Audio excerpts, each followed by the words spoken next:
நீங்கள் பார்த்து கொண்டிருப்பது உங்கள் ஜாஷுவா டிவி. சகல ஜனங்களுக்கும் நற்செய்தி.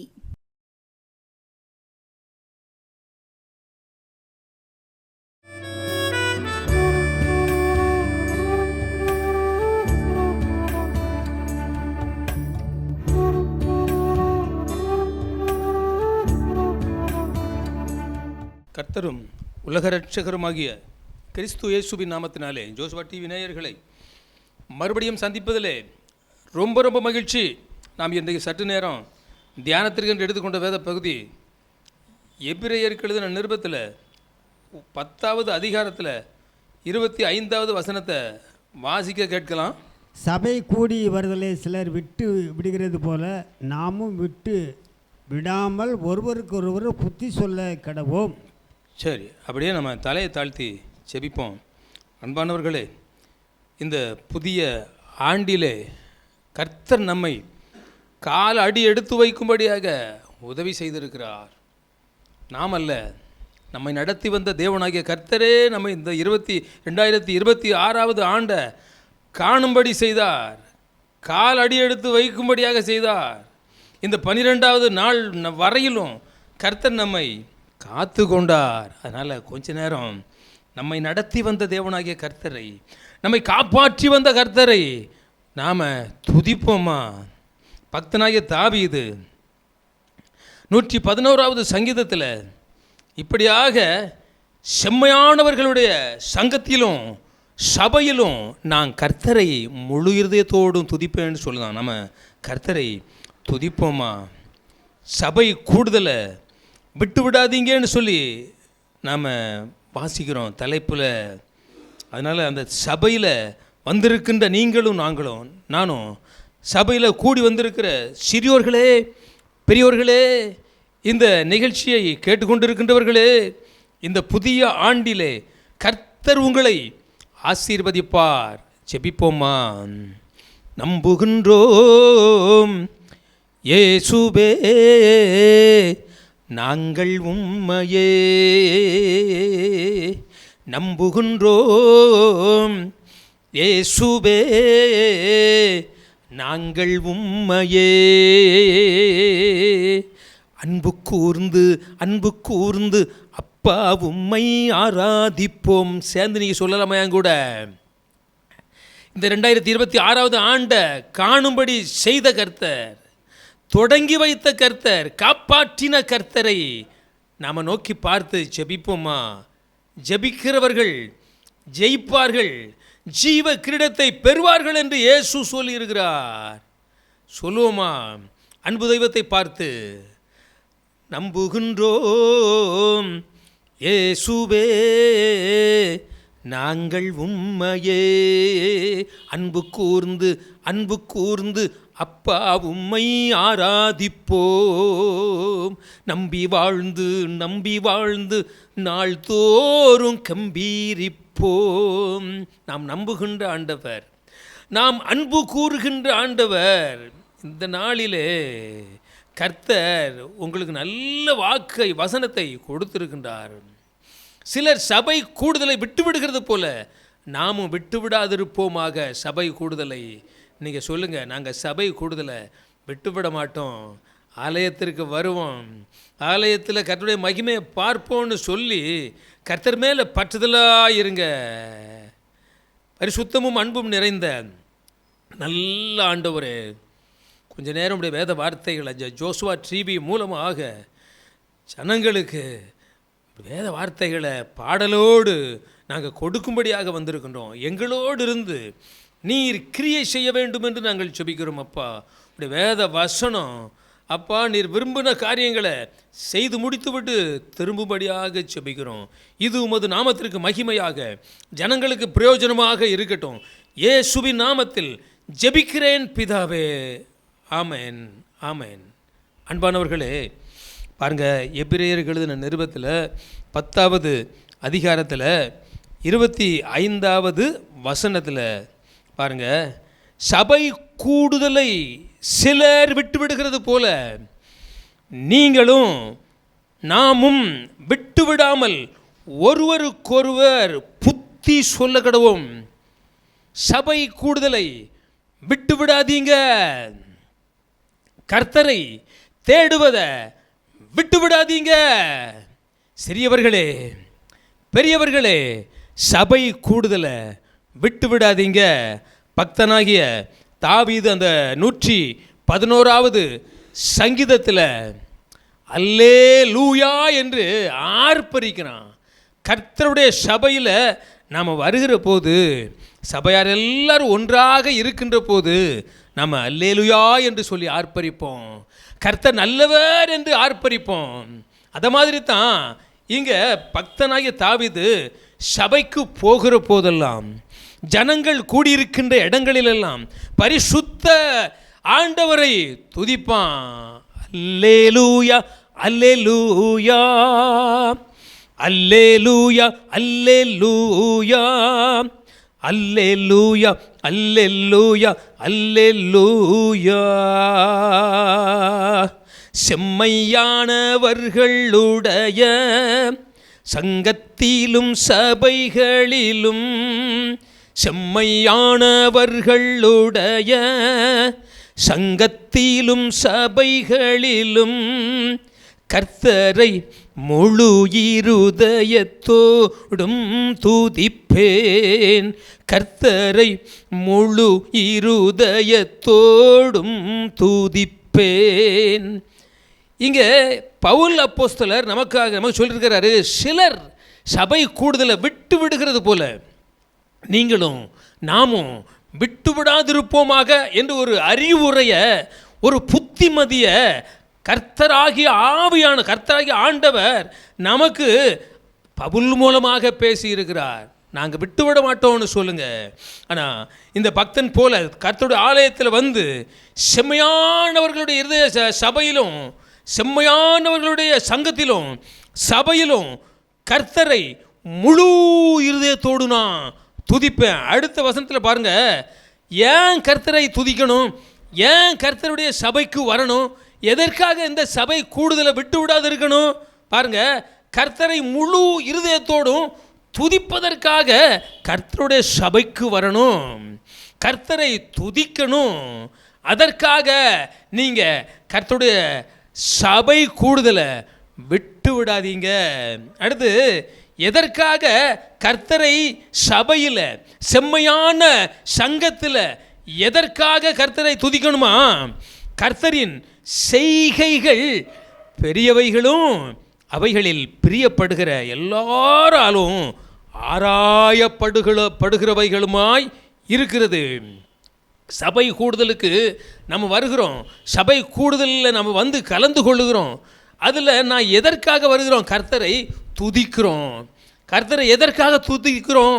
பாருங்க, கர்த்தரின் செய்கைகள் பெரியவைகள். பதிலா வேதத்தில் பாடல் இருக்கிறது, நீங்கள் பாடலாம், கர்த்தரை மகிமைப்படுத்தலாம். கர்த்தரின் செய்கைகள் பெரியவைகள், அதில் பிரியப்படுவோரால் ஆராயப்படுபவைகள், அதில் பிரியப்படுவோரால் ஆராயப்படுபவைகள். அல்லேலூயா அல்லேலூயா அல்லேலூயா அல்லேலூயா அல்லேலூயா அல்லேலூயா. கர்த்தருடைய செய்கைகள் பெரியவைகள். நீங்களும் நானும் ஆராதிக்கின்ற அன்பு தெய்வம், நான் அறிவிக்கின்ற அன்பு தெய்வம் ஜோஸ்வா டிவி நேயர்களே, நம்முடைய ஆண்டவர், நாம் ஆராதிக்கின்றவர், நாம் தொழுது கொள்ளுகிறவர், நாம் திருச்சபையில் வந்து கூடி கர்த்தரை தொழுது கொள்ளுகிறோம் அல்லவா? நம்முடைய தேவனாகிய கர்த்தர் பெரியவர், செய்கையில் பெரியவர். பாருங்க, செய்கைகள் பெரியவைகளும் அவைகளில் பிரியப்படுகிற எல்லோராலும் ஆராயப்படுகிறவைகளுமாயிருக்கிறது. கர்த்தருடைய சபைக்கு நம்ம எதற்காக வருகிறோம்? கர்த்தரை துதிக்க வருகிறோம். எதற்காக? கர்த்தர் அவருடைய செய்கைகள் பெரியவைகள். ஒரு வீட்டை ஒரு 1000 சதுரடியில் நீங்களும் நானும் கட்டி வைத்திருக்கிறோம். 1000 சதுரடி, இன்னும் பெரிய பணக்காரங்க 5000 சதுரடியில் கட்டி வைத்திருக்கிறாங்க. அந்த வீட்டை தாங்குவதற்கு எத்தனையோ ஆதாரங்கள் இருக்கிறது, ஃபவுண்டேஷன் இருக்கிறது, இன்னும் அதற்கு தூண்கள் இருக்கிறது. ஆனால் நம்முடைய தேவனாகிய கர்த்தர் நாம் பார்க்கிற வானத்திற்கு எங்கேயாவது ஒரு முட்டு கொடுத்திருக்கிறாரா? அதுதான் கர்த்தருடைய செய்கைகள். பாருங்க, கர்த்தரின் செய்கைகள் பெரியவைகள். இந்த பூமியை விட ஆகாயத்தில் அநேக நட்சத்திரங்கள் உண்டு, சூரியன் உண்டு, சந்திரன் உண்டு, பூமியை பார்க்கிலும் பெரியவைகள். ஆனால் இவைகளெல்லாம் கர்த்தராகிய ஆண்டவர் ஒன்றோடு ஒன்று மோதாத படிக்கு அவைகளுக்கெல்லாம் அதிகாரத்தை கட்டளையிட்டு, நீ போய் எந்த இடத்துல எந்த மண்டலத்திலையும் போய் முரசீரக்கூடாது அப்படின்னு சொல்லி அவைகளுக்கெல்லாம் கர்த்தர் கட்டளையிட்டு இருக்கிறார். அதுதான் அவருடைய வல்லமை, அதுதான் அவருடைய செய்கைகளில் பெரியவைகள். கர்த்தர் செய்கைகளில் பெரியவர். அடுத்து பாருங்க, அது எல்லாராலும், அவைகளில் பிரியப்படுகிற எல்லாராலும் ஆராயப்படுகிறவர்கள். இப்படி சபையில் வந்து கர்த்தரை துதிக்கணும், கர்த்தருடைய வல்லமையை நாம் உயர்த்தணும், ஆராய்ந்து ஆராதிக்கணும், ஆர்ப்பரிக்கணும், கர்த்தரை நாம் மகிமைப்படுத்தணும். அதுதான் கர்த்தருக்கு பிரியம். கர்த்தரை நாம் அவருடைய செய்கைகளையும் அவருடைய மகத்துவத்தையும் நாம் பேசி கொண்டிருக்கிற போது கர்த்தர் மகிமைப்பட்டு கொண்டிருக்கின்றார். என் மகன் என்னுடைய வல்லமையை, என்னுடைய செய்கையை புகழ்ந்து கொண்டே இருக்கிறான். நான் பெரியவர் என்று சொல்லுகிறான், நான் வல்லவர் என்று சொல்லுகிறான், நான் செய்கையில் அதிசயமானவர் என்று சொல்லி புகழுகிறான், உயர்த்துகிறான் அப்படின்னு சொல்லி கர்த்தர் மகிழுவார். அப்போ நம்ம கர்த்தருடைய சபையில், சபை கூடுதலில் கலந்திருக்கிற நீங்களும் நானும் கர்த்தரை துதிக்கணும். அவர் நல்லவர். கர்த்தரை துதியுங்கள், கர்த்தரை துதியுங்கள், அவர் நல்லவர், வல்லவர், கிருபை உள்ளவர், நம்பி வந்தோருக்கு நன்மை செய்பவர். கர்த்தரை நீங்கள் துதிங்க. அவர் செய்கையில் வல்லமை உள்ளவர். அவர் செய்கையை நாம் பிரியத்தோடு ஆராயணும், ஆராய்ந்து பார்க்கணும். ஆராயப்படக்கூடிய காரியங்களை செய்யக்கூடிய நம்முடைய ஆண்டவர். இன்னொரு வசனத்தை கூட நான் வாசிக்க ஆசைப்படுகிறேன். யோவேல் தீர்க்கதரிசன ஆகமத்தில் 2வது அதிகாரத்தில் 16வது வசனத்தை வாசிக்கலாம். யோவேல், ஜனத்தை கூட்டுங்கள், சபை பரிசுத்தப்படுத்துங்கள், சபையை பரிசுத்தப்படுத்துங்கள், முதியோரை சேருங்கள், முதியோரை சேருங்கள், பிள்ளைகளையும் குழந்தைகளையும் கூட்டுங்கள், மணவாளன் தன் அறையையும் மணவாட்டி தன் மறைவையும் விட்டு புறப்படுவார்களாக. பாருங்க பிரியமானவர்களே, சபை கூடுதல விட்டு விடாதீங்க. இன்னும் ஜனத்தை கூட்டுங்க, சபையை பரிசுத்தப்படுத்துங்க. சபை கூடுதல விட்டு விடாதீங்க, சபை கூடுதல விட்டு விடாதீங்க. அங்கே தான், சபையில் தான் வேத வார்த்தை, வாக்குத்தத்த வார்த்தை, பாவத்தை குறித்து நீதியை குறித்து கண்டிக்கிற வார்த்தை, பரிசுத்த ஆவியானவருடைய அசைவாடுதல் சபையில், திருச்சபையில், பரிசுத்தவான்கள் சபையில், சங்கத்தில் இருக்கும். அதில் போய் நம்ம கலந்து கொள்ளுகிற போது தான் நாம் நடக்க வேண்டிய வழிகளை கர்த்தர் நமக்கு போதிப்பார், நாம் நடக்க வேண்டிய வழிகளை கர்த்தர் நமக்கு காட்டுவார், கண் வைத்து ஆலோசனை சொல்லுவார். உன் மேலே பிரியமாக இருக்கிறேன், நீ எனக்கு விருப்பமில்லாத காரியத்தை செய்யாத, இந்த இடத்துல நிற்காத. அதனால தான் பக்தன் தாவீது சொன்னான் 1ஆம் அதிகாரம் சங்கீதத்தில், துன்மார்க்கருடைய ஆலோசனையில் நடக்காத, பாவிகள் வழியில் நில்லாத, பரியாசக்காரர்கள் உட்கார்கிற இடத்துல உட்காராத, கர்த்தருடைய வேதத்தில் பிரியமாயிரு, இரவும் பகலும் தியானமாயிரு என்று சபையில் உங்களுக்கு கர்த்தர் போதிப்பார். அதனால் இங்கே சபையை பரிசுத்தப்படுத்துங்க. அப்போ பரிசுத்தத்தை நீங்கள் விட்டு விடாதீங்க. சபை கூடுதலை விட்டு விடாதீங்க. ஜனத்தை கூட்டுங்க, சபையை பரிசுத்தப்படுத்துங்க, முதியோரை சேருங்க. இன்னும் பிள்ளைகளையும் பால் உண்ணுகிறவர்கள குழந்தைகளையும் கூட்டுங்கள். சிறியோர் முதல் பெரியோர் வரைக்கும், திருமணமானவர்களையும் திருமணமாகாதவர்களையும் கன்னியர்களையும் வாலிபர்களையும் முதியோர்களையும் சிறியோரையும் பெரியோரையும் கூட்டுங்க, சபையை பரிசுத்தப்படுத்துங்க. பிரியமானவர்களே, பரிசுத்தத்தை நாம் விட்டுவிட வேண்டாம். சபை கூடுதலை விட்டுவிட வேண்டாம். நீங்கள் சபை கூடி வரும்போது சபையை பரிசுத்தப்படுத்துங்க. நம்ம ஆராதிக்கிற ஆராதனை கூடும் பரிசுத்தமாக இருக்கணும், அவைகள் அலங்கரிக்கப்பட்டிருக்கணும்னு சொல்லி இங்கே தீர்க்கதரிசி மூலமாக கர்த்தர் சொல்லுகிறார். பரிசுத்தத்தை விட்டு விடாதீங்க. அடுத்து 21வது வசனத்தில் சபை கூடி வந்திருக்கின்ற உங்களுக்கும், சபையை பரிசுத்தப்படுத்துகின்ற உங்களுக்கும், இதை கேட்டுக்கொண்டிருக்கின்ற எல்லா அனைவருக்கும் கர்த்தர் சொல்லுகிற வார்த்தை 21வது வசனத்தில் யோபேல் தீர்க்கதரிசன ஆகமம் 22ஆம் அதிகாரத்தில் 21வது வசனத்தில், தேசமே பயப்படாதே, மகிழ்ந்து களிகூறு, கர்த்தர் பெரிய காரியங்களை செய்வார்.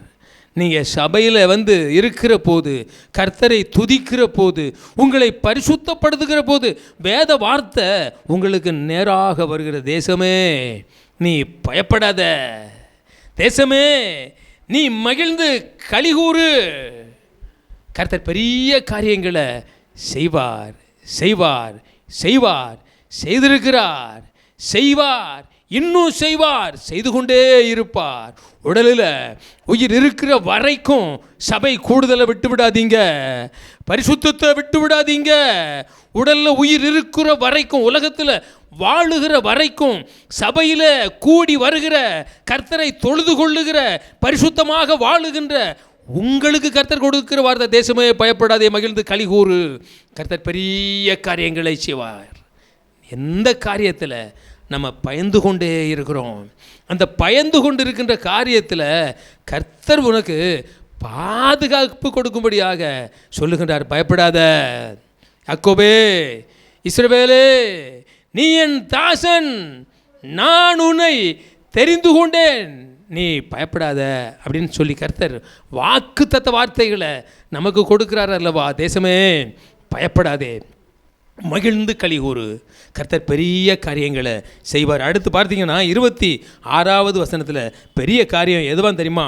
நீங்கள் சம்பூர்ணமாக சாப்பிட்டு திருப்தி அடைந்து உங்களை அதிசயமாய் நடத்தி வந்த உங்கள் தேவனாகிய கர்த்தருடைய நாமத்தை துதிப்பீர்கள். நீங்கள் சம்பூர்ணமாக சாப்பிடுவீங்க.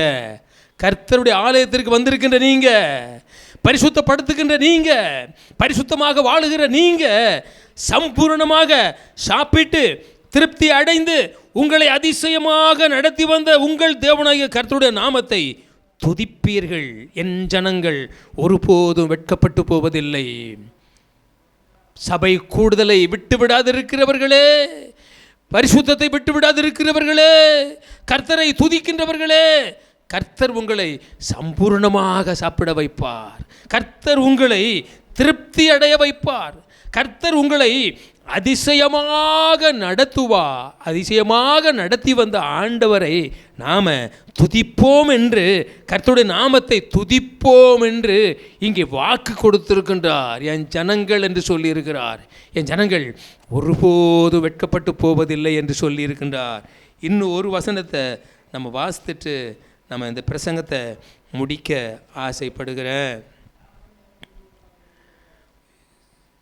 எபிரேயருக்கு எழுதின நிருபத்தில் 10வது அதிகாரத்தில் 19வது வசனத்தில், ஆகையால் சகோதரரே, நாம் மகா பரிசுத்த ஸ்தலத்தில் பிரவேசிப்பதற்கு இயேசுவானவர் தமது மாம்சமாகிய திரையின் வழியாய் புதிதும் ஜீவனுமான மார்க்கத்தை நமக்கு உண்டு பண்ணினபடினால், அந்த மார்க்கத்தின் வழியாக பிரவேசிப்பதற்கு அவருடைய இரத்தத்தினாலே நமக்கு தைரியம் உண்டாயிருக்கிறது என்று இங்கே வேதத்தில் நம்ம வாசிக்கிறோம். பவுல் அடியார் இப்படியாக பரிசுத்த ஸ்தலத்திற்குள்ளே பிரவேசிப்பதற்கு கர்த்தராகிய இயேசு கிறிஸ்து தம்முடைய மாம்சத்தின் திரையின் வழியாக புதிதும் ஜீவனுமாகிய ஒரு மார்க்கத்தை உண்டு பண்ணியிருக்கின்றார். அந்த மார்க்கத்தின் வழியாக நாம் பிரவேசிப்பதற்கு சிலுவையில் சிந்தின இயேசுவின் ரத்தம் நமக்கு தைரியம் கொடுக்கிறது. அந்த தைரியத்தின் வழியாக நாம் என்ன செய்யணுமா? 22வது வசனத்தில், எபிரேயருக்கு எழுதின நிருபத்தில் 10:22 வாசித்துட்டு நம்ம முடிக்கலாம்.